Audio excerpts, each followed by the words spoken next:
Amados, estamos trabajando y esta es la cuarta sesión de este programa que nosotros hemos llamado el Cristo de los Evangelios.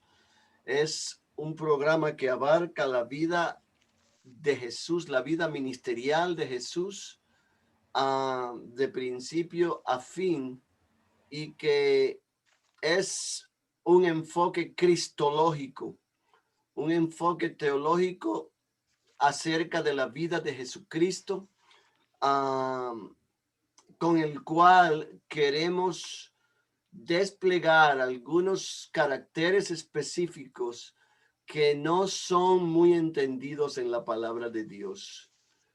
Ya habíamos visto en la primera parte la deidad de Jesús y comenzamos a ver en la segunda parte la encarnación de Jesús. Hoy vamos a continuar con ese tema y vamos a cubrir una buena parte, pero no la vamos a completar porque es bastante amplio. La encarnación de Jesús, si el Señor lo permite, estaremos terminándola el viernes próximo. Pero yo les voy a compartir en la pantalla lo que vamos a estar viendo. Gloria a Dios. Permítanme un segundo para acomodar todo esto acá. Y entonces vamos a ver acá. Bien. Como habíamos dicho, nosotros ya vimos bastante de todo esto. Aló. Habíamos visto. ¿Cómo está? ¿Cómo está? Estamos bien. ¿Estaba durmiendo? No, yo estoy en una clase. Gloria a Dios. Creo que ya me pasé.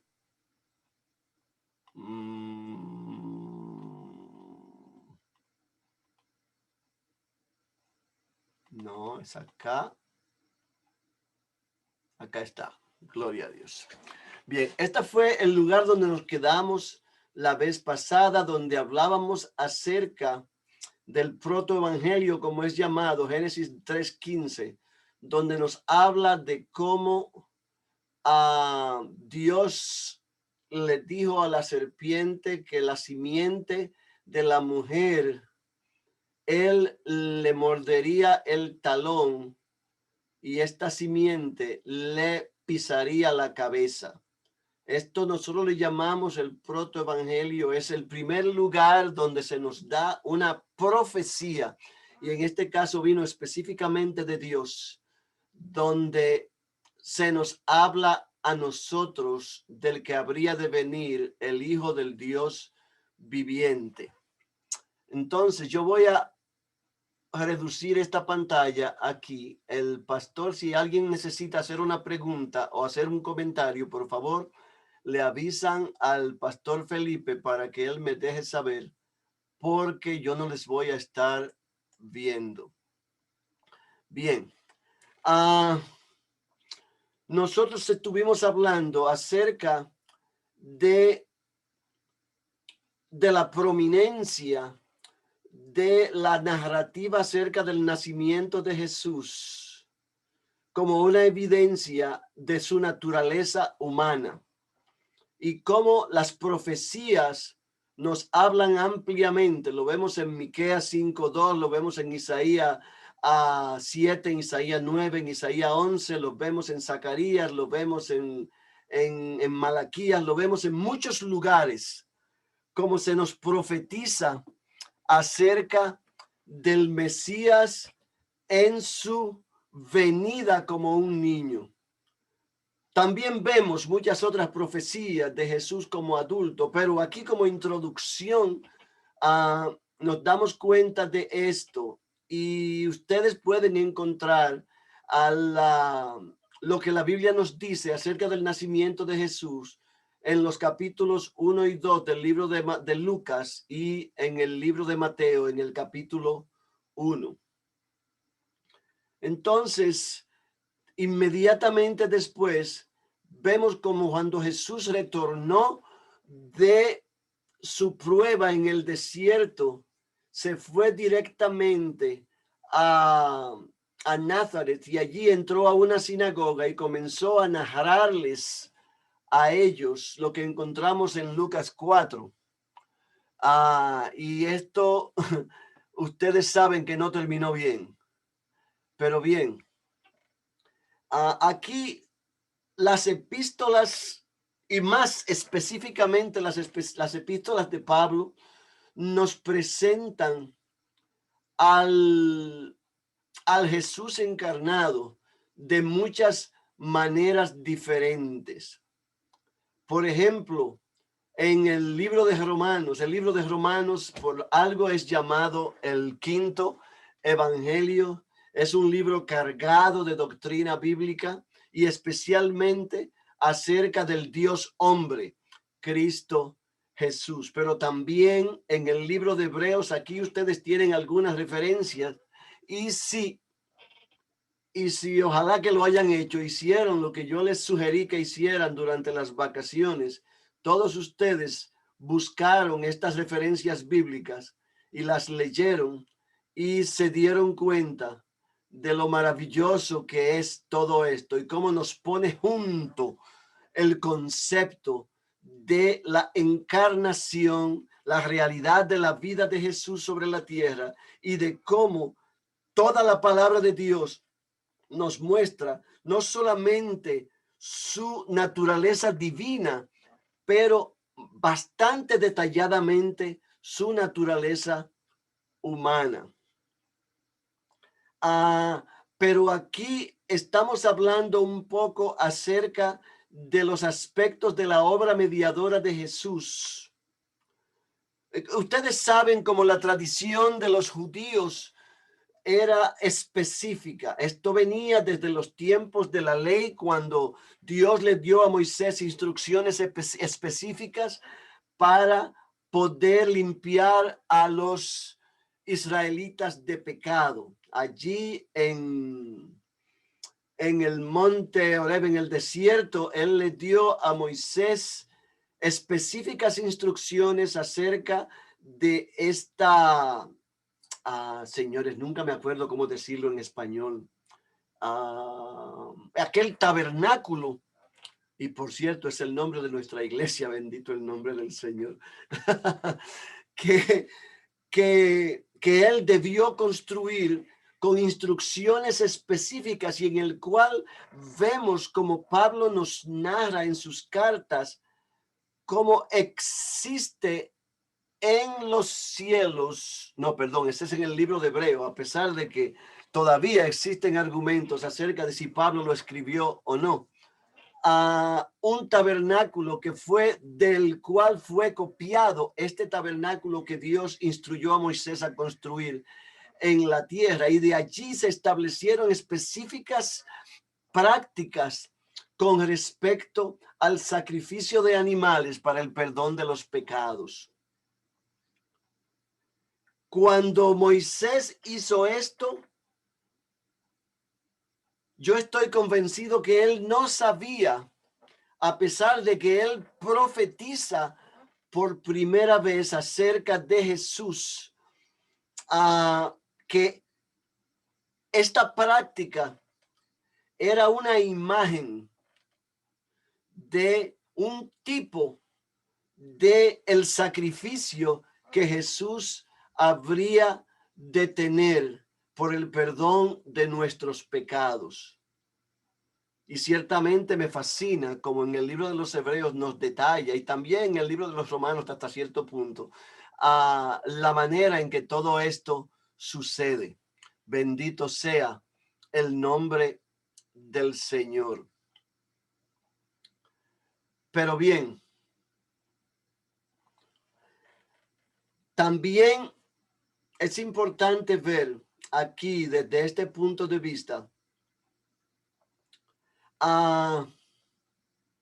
y cuando nosotros hablamos aquí de la Gran Comisión, tenemos que tener cuidado porque hay mucho más que podríamos decir que trae como consecuencia este momento en el que Jesús, antes de ascender, en Mateo 28, 19, 18 al 20, nos narra, les da específicas instrucciones a sus discípulos que estaban allí con respecto a la esparción de su evangelio. A mí me fascina mencionar cómo Jesús nos delega su autoridad en aquel lugar y nos instruye específicamente a ir y a ser discípulos de todas las naciones. Pero el evangelio que es narrado aquí tiene absolutamente que ver con lo que pasó en ese caminar de Jesucristo por esta tierra y lo que pasó en esa última semana de lo que nosotros llamamos típicamente el Domingo de Ramos al Viernes Santo. Y la verdad es que me río con esto porque esos son términos católicos, pero es una manera de entenderlo. Cuando nosotros miramos todo esto con la perspectiva que los evangelios nos lo enseñan, podemos ver el propósito real de la venida de Jesús a la tierra. Lo primero que tenemos que darnos cuenta es que y existen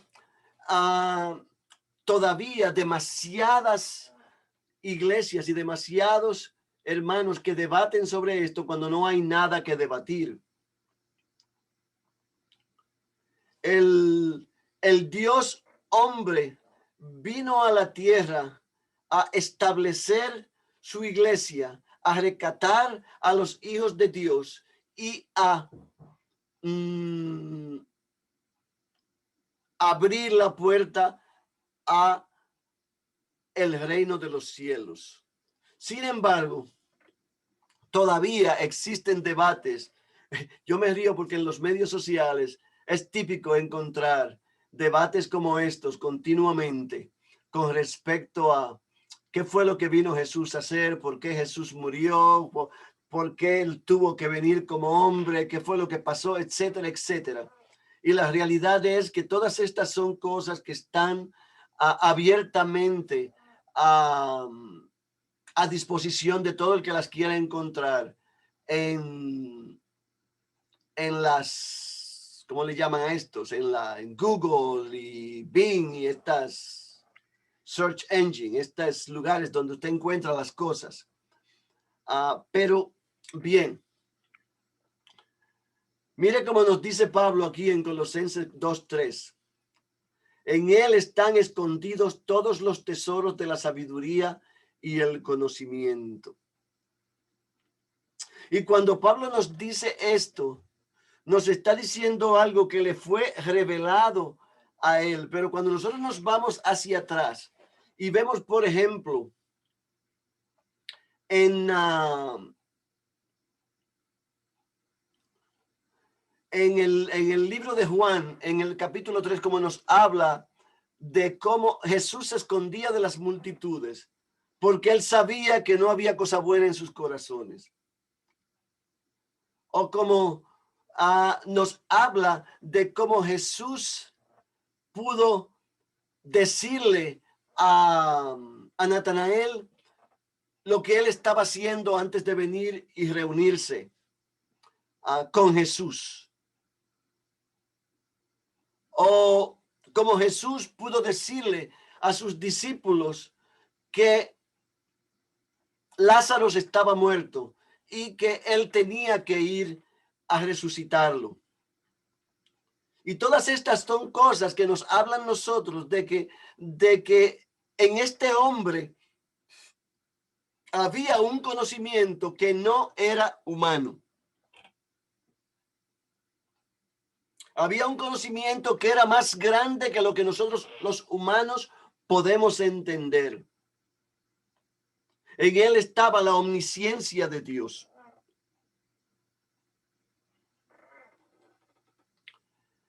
Y yo les estoy diciendo esto porque cuando nosotros miramos hacia atrás, también vemos otras cosas que suceden en los evangelios, que nos hablan de ese Jesús que era hombre, que caminaba como hombre, pero que hacía cosas extraordinarias que definitivamente nosotros no podemos atribuir a ningún otro hombre. Pero vamos a mirar, vamos a guiarnos por estas imágenes que están aquí para hablar un poquito en más detalles acerca de a lo que nos referimos. Nosotros podemos encontrar en la palabra de Dios la necesidad del hombre por un hombre que pudiese tomar su lugar para ser sacrificado. Pero al mismo tiempo tenemos que entender que ese hombre no podía ser un hombre común, porque un hombre que tuviese pecado podía sacrificarse por sus propios pecados, pero no por los pecados de otra persona.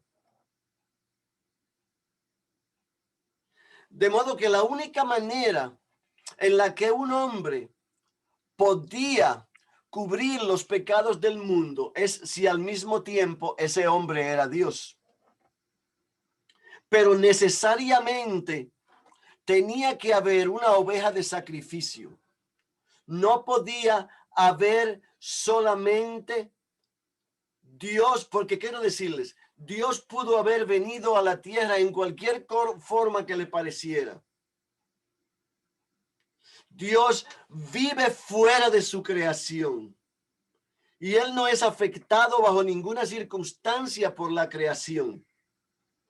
Pero para él poder satisfacer la necesidad que el pecado había creado, inevitablemente tenía que entrar a su creación a reparar el daño. Y para poder reparar ese daño, él no podía entrar como Dios, porque quien había causado ese daño era un hombre creado.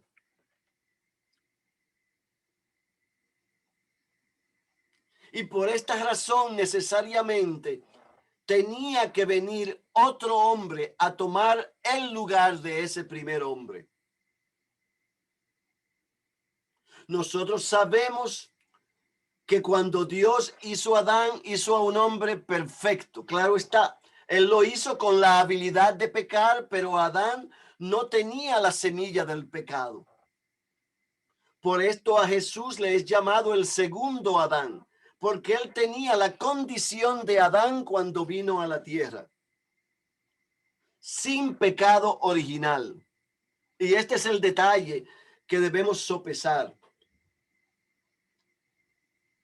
Jesús, igual que Adán, tenía toda la habilidad para pecar. Él pudo perfectamente haber fallado.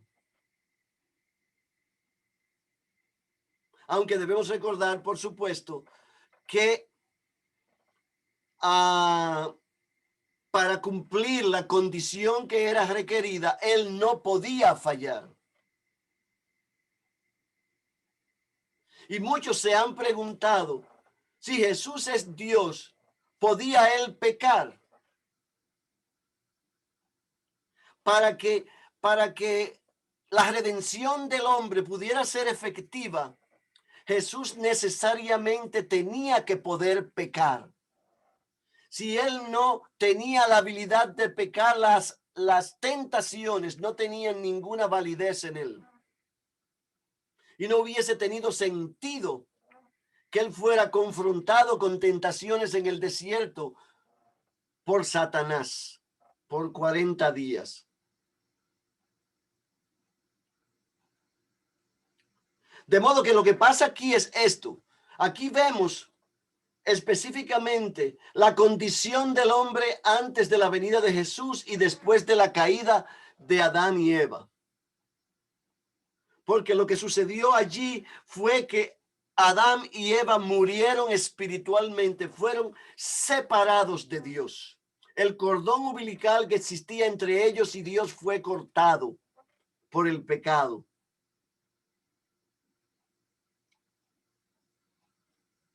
Y por esta razón, el pecado, la palabra overwhelm, ¿cómo se llama?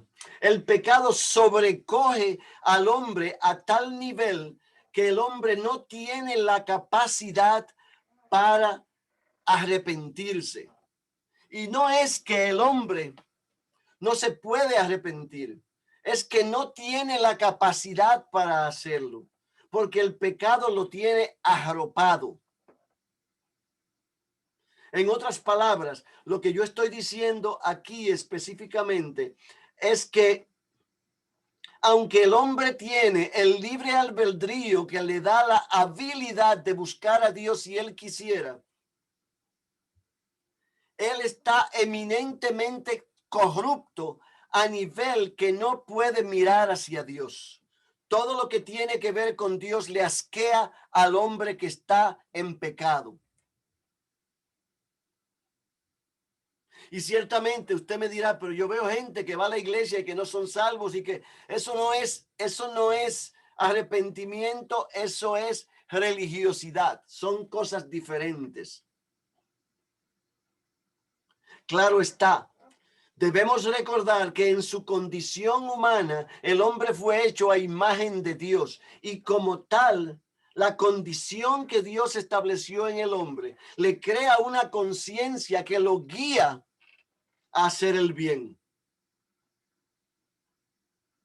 Pero una cosa es hacer el bien y el otro es arrepentirse del pecado. Es darse cuenta de que somos pecadores. Mire, uno de los defectos más grandes del hombre en el presente y en toda la historia es creer que no necesita a Dios. Si yo no hago nada malo, ¿por qué razón yo tengo que arrepentirme de qué? Si yo soy bueno, si yo hago el bien. O sea, la autojusticia del hombre no le permite ver a Dios.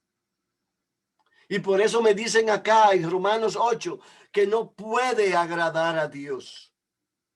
No puede buscarlo, Salmo 14.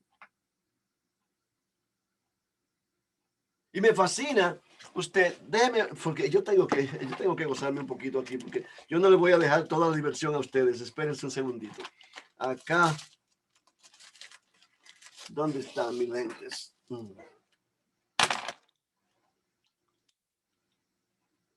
Yo no quiero tomarme más tiempo del necesario, pero es necesario que hagamos esto. Acá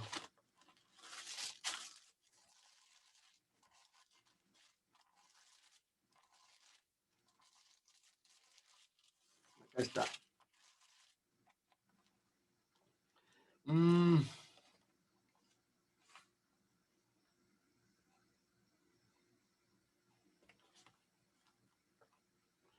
Pero si nuestro evangelio está aún encubierto, entre los que se pierden está encubierto, dice Pablo.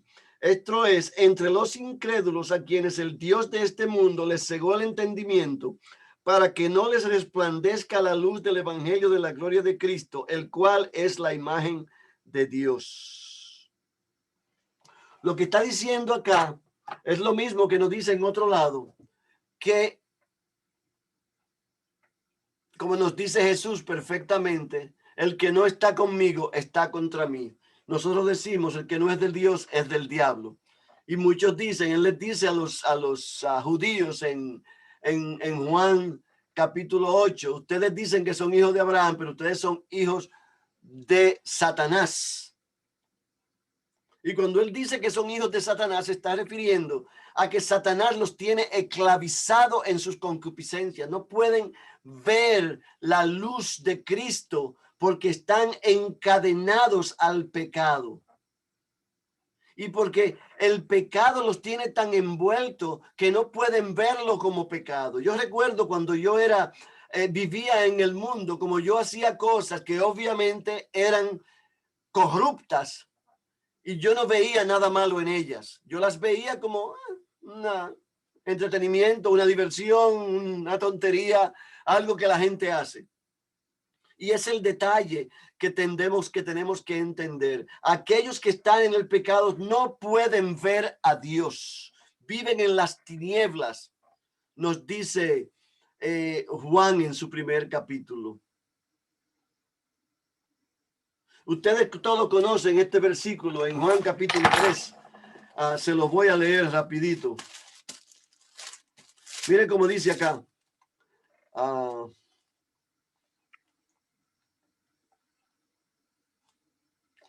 El que de él cree no es condenado, pero el que no cree ya ha sido condenado porque no ha creído en el nombre del unigénito Hijo de Dios. Y continúa.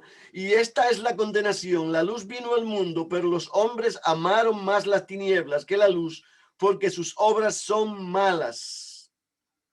Porque todo aquel que hace lo malo detesta la luz y no viene a la luz. Me paro ahí. Lo que le está diciendo él específicamente aquí es que no pueden ver la luz porque no ven en la maldad lo malo. Y es el problema. Lo ven todo como que está bien, como que es pasable, como que es aceptable, como que no hay nada malo en esto. Por eso es porque nos dice la palabra que habitan en las tinieblas. Sordos y ciegos, nos dice Isaías capítulo 6. Bendito sea el nombre del Señor.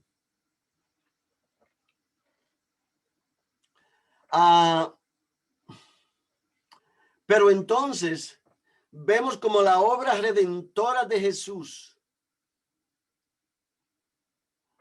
lo que hace es desconectar al hombre del pecado. Literalmente, cuando Jesús clavó los pecados en la cruz, lo que hizo es matar la habilidad de pecado para condenar al hombre. En otras palabras, ya a aquellos que le creen a Jesús, el pecado no los puede acusar, porque ya Jesús pagó por esos pecados pasados, presentes y futuros. Y cuando Juan nos dice que aquellos que dicen que no pecan son mentirosos y hacen mentiroso a Dios, es porque todos somos pecadores. En Juan 3:10 nos dice claramente, no hay nadie bueno. En Juan 3:23, en Romanos 3:10, en Romanos 3:23 nos dice, todos somos pecadores y nos quedamos cortos de la gloria de Dios. Pero cuando Jesús clavó los pecados en la cruz, lo que hizo fue literalmente cortar las cadenas del pecado que ataban al hombre. De modo que cuando el hombre peca después que es salvo, no es porque ya existe un yugo del pecado en ellos, sino porque la naturaleza pecaminosa que aún arrastra al cuerpo de pecado continúa tratando de inducir al hombre a pecar. Por eso Pablo dice que al cuerpo hay que enterrarlo. Pablo dice, yo muero cada día. Yo he recitado este versículo 1,000,000 de veces y es el versículo por el que yo vivo.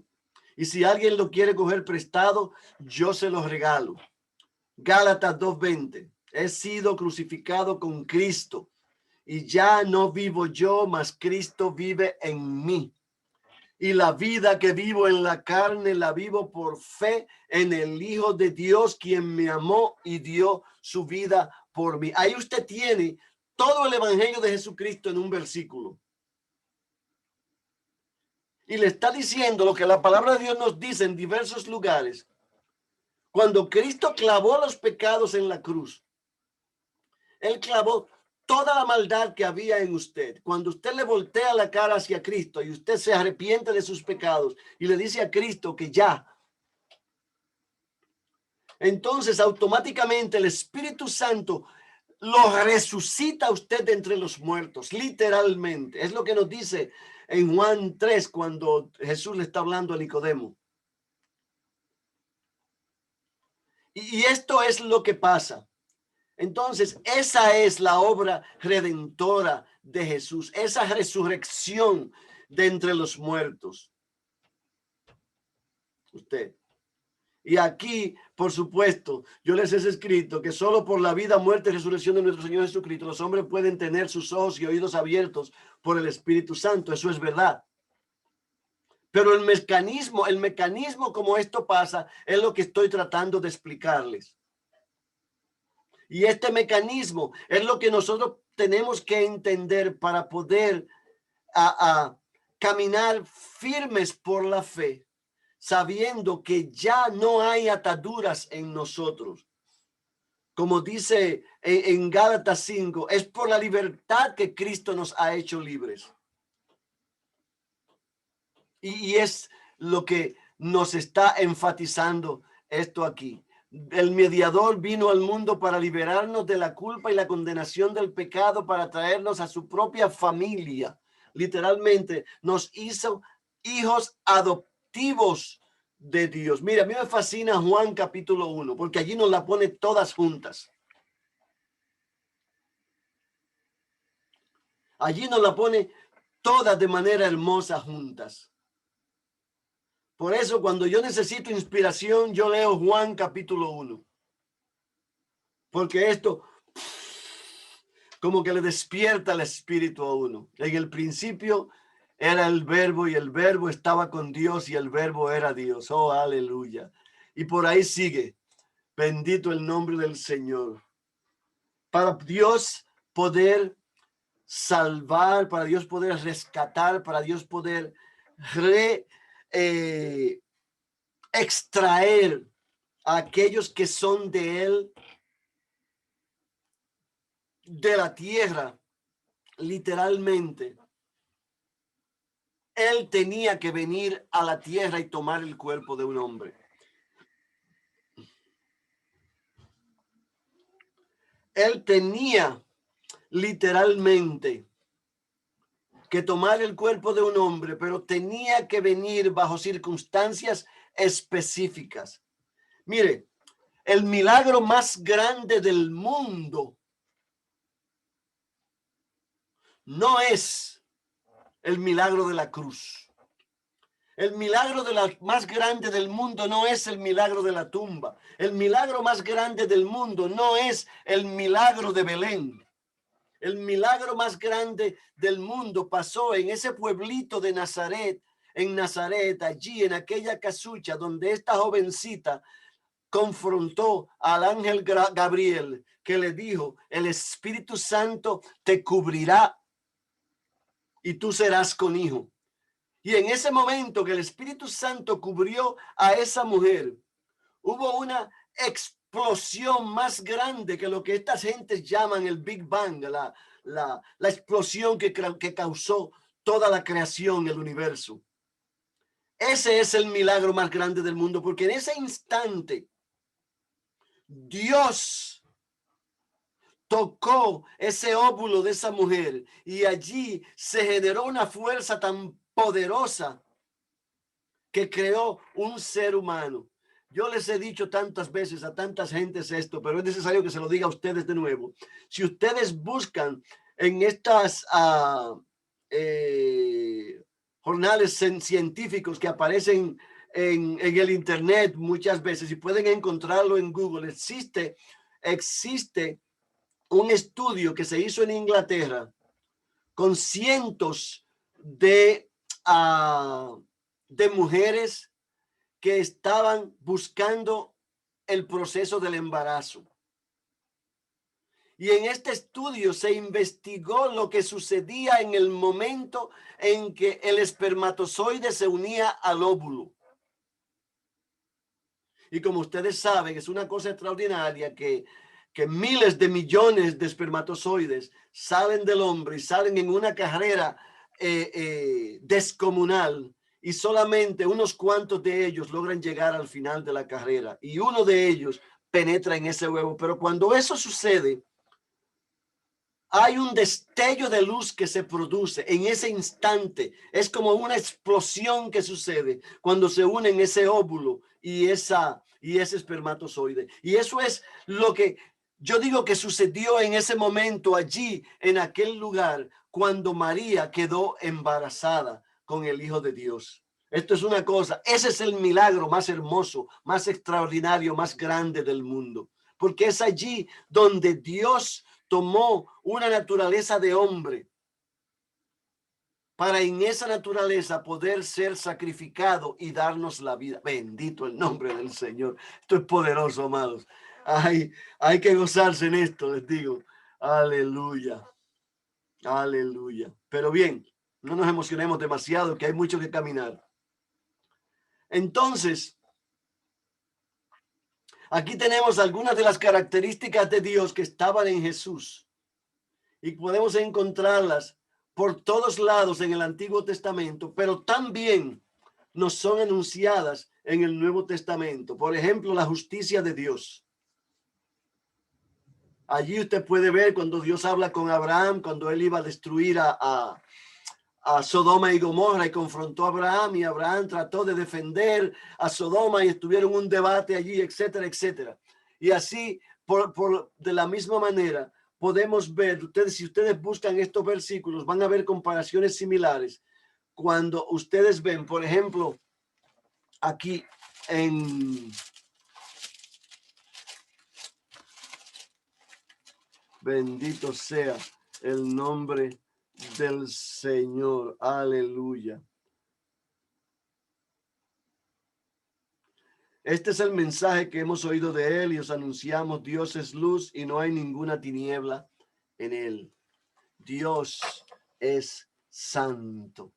Él es perfectamente santo. Bendito el nombre del Señor. Él odia el pecado, él condena a todos los pecadores a la muerte. Y hay alguna aclaración que yo debo hacer al yo decir aquí al infierno. Mira, pasé esta, no quería pasarla, espéreme. Cuando yo digo aquí que él condena a todos los pecadores a la muerte y al infierno, Dios no condena a los pecadores a la muerte y al infierno. A mí me fascina como Jesús me lo dijo en aquel versículo que nosotros leímos hace unos minutos en Juan 3:19. Aquellos que no creen ya han sido condenados, porque aquellos que no creen se condenan ellos mismos. Ellos mismos escogen el infierno a el reino de Dios. Ellos mismos escogen la muerte eterna a la vida eterna. Dios directamente no condena a nadie, aunque en el juicio final, en el trono blanco, ciertamente todos aquellos que han rechazado a Jesús serán condenados, pero serán condenados no porque Dios escogió condenarlos, sino porque ellos escogieron rechazar a Jesús. Y es el punto clave de este asunto. Entonces allí tenemos que tener cuidado. Teológicamente hablando, tenemos que observar que Dios mismo no quiere que nadie se pierda. Esta es una realidad bíblica. Pero aquellos que rechazan a Jesús, y yo insisto en decirle a todo el mundo, el único pecado que no tiene solución es el rechazo del Hijo de Dios. Porque cuando usted hace esto, usted literalmente se muere rechazando a Jesús. Ya no hay cura para ese pecado. Usted se quedó muerto. Bendito sea el nombre del Señor. La otra cosa es que en su santidad Dios no puede contender con el pecado.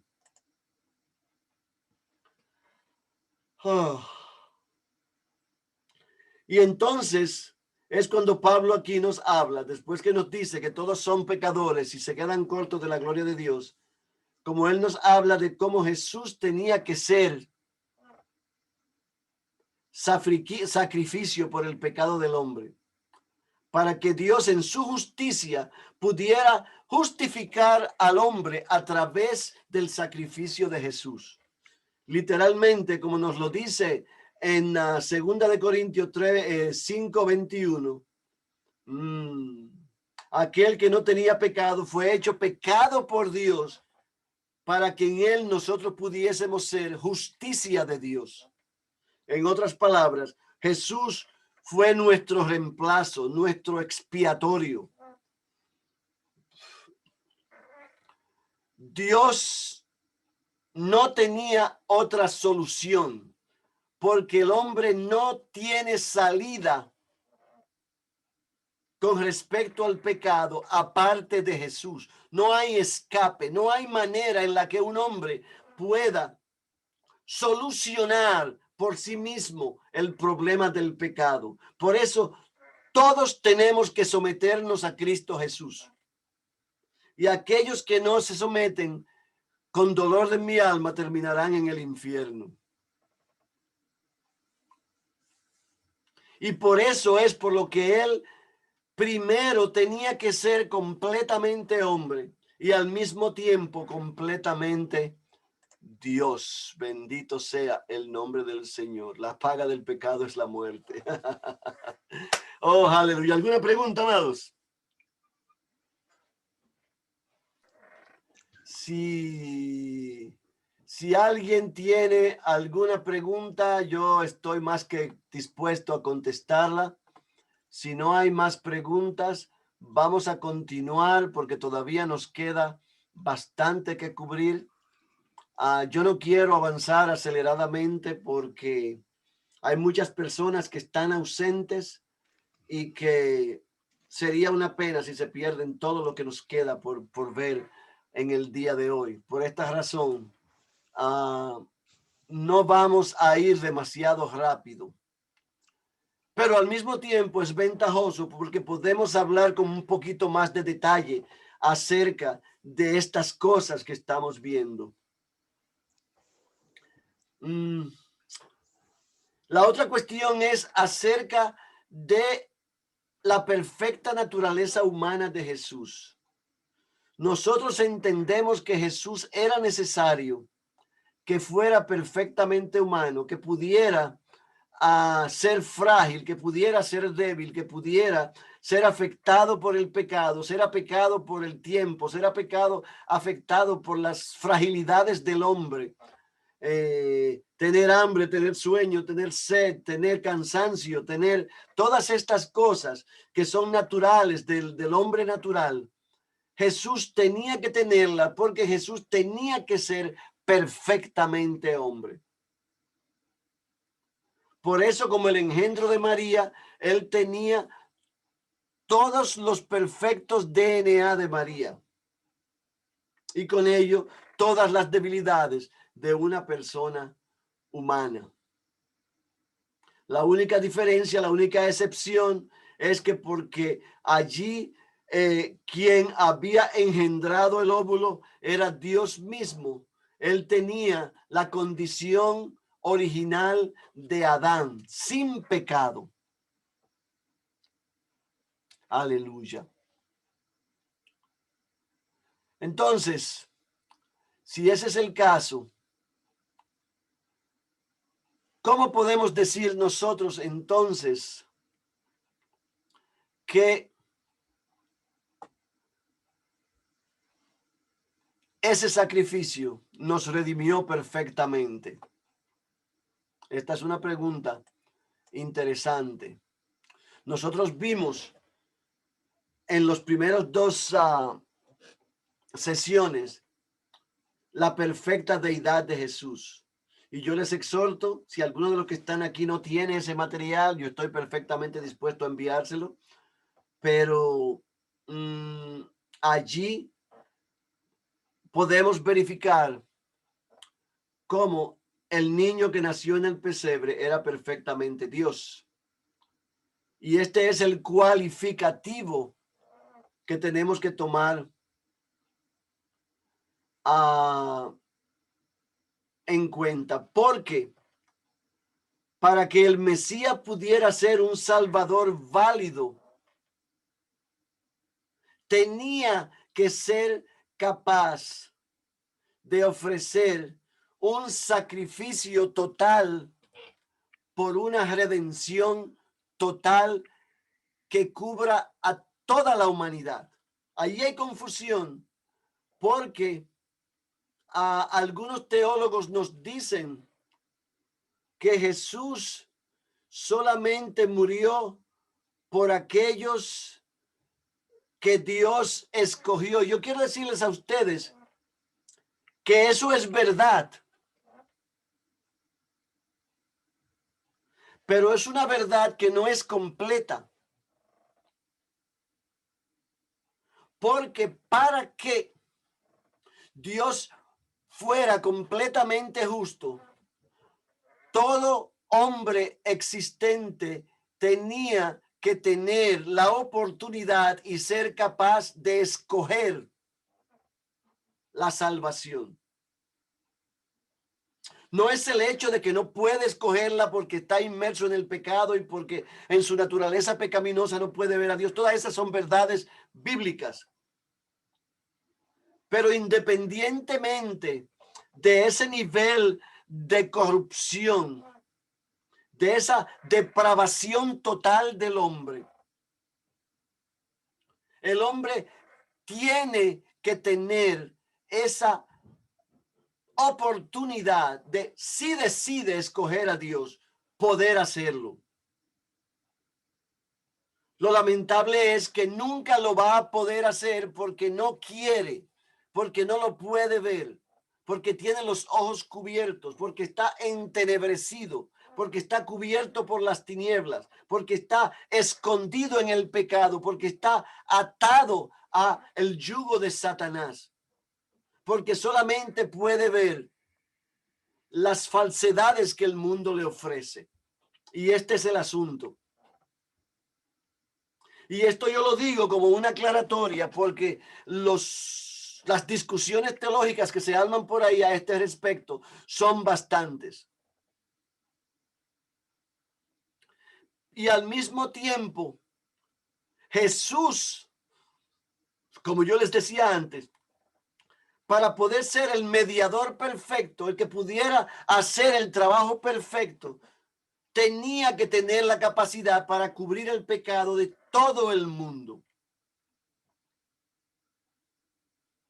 Juan 3:16 nos lo dice de manera sencilla: de tal manera amó Dios al mundo que entregó a su único hijo para que todo aquel que en él cree no muera, mas tenga vida eterna. Lo dice bien claro: para que todo aquel que en él cree. Y de tal manera amó Dios al mundo. El mundo está cubierto por la expiación que Cristo nos trajo. Al mismo tiempo, solamente aquellos que creen no mueren permanentemente, no mueren la segunda muerte, la muerte eterna. Y este es el detalle que estamos hablando aquí. Aleluya. Alabado sea el nombre del Señor. ¿Quién sino el Señor de gloria, el Dios hombre, podría soportar la ira ilimitada de Dios contra millones y millones de personas que merecían la muerte eterna? Este es un detalle que a mí me fascina predicarlo, por cierto, porque es una hermosura, amados. Cuando nosotros miramos a la cruz, y a mí me fascina como mi esposa lo dice, ella todas las noches antes de dormir hace una caminata hacia la cima del Gólgota, y allí debajo de la cruz ella suelta todas sus cargas. Yo tenía una placa en mi carro cuando estaba en Dominicana en el 2006 que decía eso mismo: pon tus cargas en Jesús. Y mucha gente me preguntó cuando veía esto, y se trata de esto precisamente. Cuando nosotros hablamos de poner nuestras cargas en Jesús, estamos hablando de soltar nuestra naturaleza concupiscente, nuestra naturaleza manchada, nuestra naturaleza oscura que está envuelta en tinieblas. Porque les quiero decir que aún los más santos de los santos, mientras estemos en este cuerpo, estamos arrastrando una carga de tinieblas con nosotros. Y tenemos que saber suprimirla en nuestra vida. Tenemos que saber enterrarla en nuestras vidas. Y esto no hay manera de hacerlo por nuestra propia cuenta, solamente Jesús.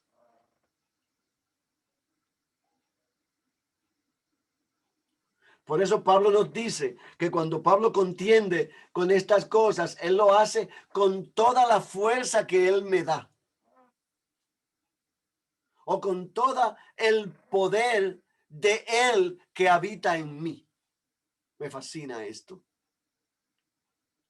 Pero cuando hablamos de ese momento en esa cruz, cuando Jesús fue clavado allí, y cuando en su último, antes de su último suspiro, él dijo, Señor, ¿por qué me has abandonado? Me fascina esto porque en el Salmo, mire, aleluya, esto hay que verlo. Esto hay que verlo porque este es un salmo maravilloso. Bendito el nombre del Señor, aleluya.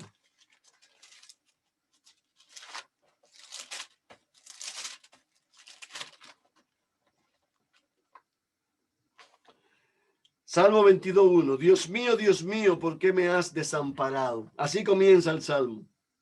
Y cuando usted lo comienza a leer, usted es un poema acerca del sacrificio de Jesús.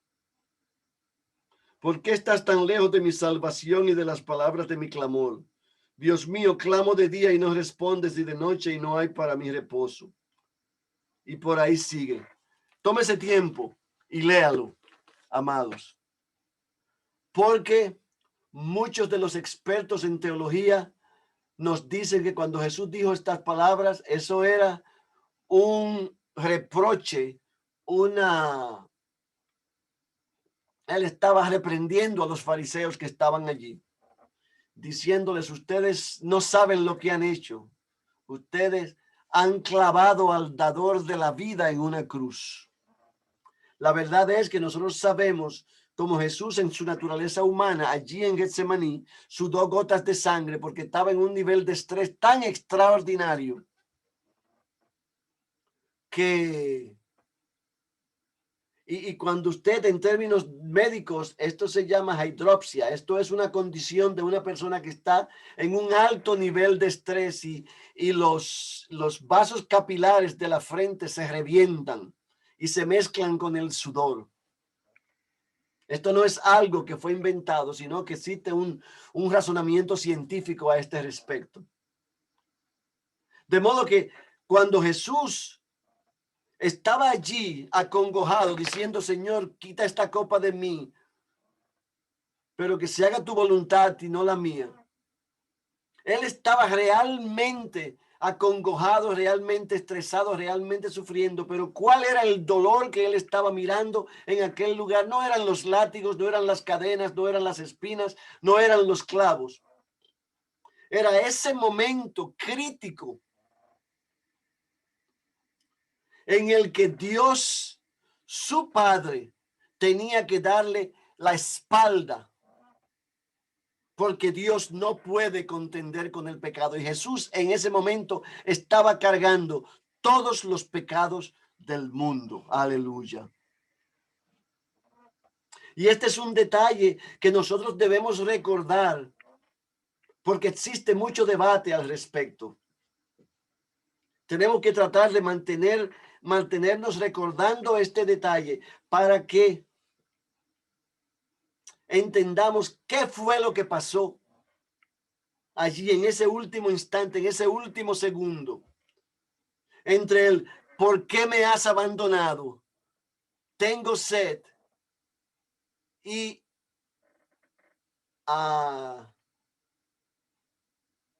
todo ha sido terminado, o no recuerdo en español, en inglés, it is finished, se ha terminado. Básicamente él dijo, ya se hizo la obra, ya completé el trabajo, ya la redención está cumplida, ahora me puedo ir. Y allí él bajó su cabeza y voluntariamente, no porque nadie lo quiso matar, voluntariamente, él dice allí, entregó su espíritu. De modo que allí él dijo ya. Y el espíritu salió de su cuerpo y el cuerpo desfalleció. Y de allí inmediatamente, ya ustedes saben lo que nos dice la palabra que pasó con ese espíritu. Y ahí fue donde comenzó la guerra verdadera. Bendito el nombre del Señor. Amados, yo no sé si ustedes quieren seguir, podemos seguir unos minutos más. Yo me estoy gozando, pero también es justo que ya tenemos una hora en esto y que nuestra audiencia hoy está pequeña. Hay muchas personas que no están presentes y quizás sería bueno que aguantemos, pongamos el freno hasta la próxima vez. También para darles una oportunidad de hacer algunas preguntas, porque hay muchas preguntas que se pueden hacer a todo este respecto. Parece que nuestra audiencia está silenciosa. Sí, Son esponjitas que están asimilando todo. están ustedes así absorbiendo. Y yo les digo a usted que aquí hay mucho que absorber, porque esto es una belleza.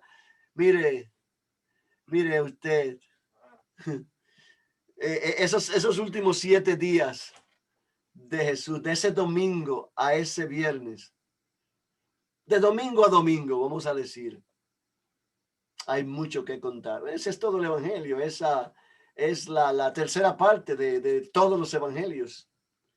Usted. Y la verdad que hay con qué gozarse. Pero si no hay ninguna pregunta, yo les voy a proponer que aguantemos la velocidad para darle tiempo a nuestros hermanos que son bastantes, que no están aquí hoy, para que, a pesar de que esto está grabado, ciertamente va a ser publicado la grabación y tienen la oportunidad de revisitar este video. De cualquier modo, yo creo que es mejor aguantarlo, pero a mí me queda gasolina para otra hora, pero Amén, pastor, ya es suficiente, ya con eso estamos para pasar la ya, noche no, yo creo que pensando. hemos cubierto bastante Bastante se ha cubierto ya. y todo lo que hemos cubierto es profundo, es muy, muy profundo. Amén. Es para meditar. Si alguno de ustedes no tiene este material, avíseme para pasárselo. Y si lo tiene, pues le vamos a dar un mensaje, un examen separado a estas 3 jovencitas que están aquí hoy. ¿Verdad que sí? Porque se lo ganaron por su buen coraje. Gloria a Dios. Bien, vamos a descansar. Vamos a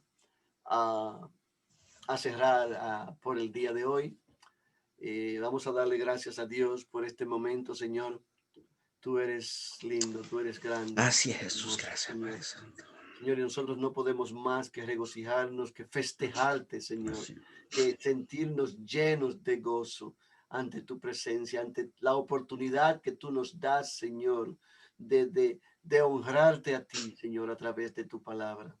Yo te pido bendiciones extraordinarias para estas personas que están aquí presentes en el día de hoy, para todos nosotros, Señor. Yo te pido que tú los cubras bajo las sombras de tus alas, Señor, y que tú les abras las mentes de sus corazones, para que todo lo que hemos dicho hoy, Señor, sea arraigado profundamente en ellos, para que ellos puedan, a través de estas palabras, Señor, servirte a ti de manera más poderosa en un futuro cercano.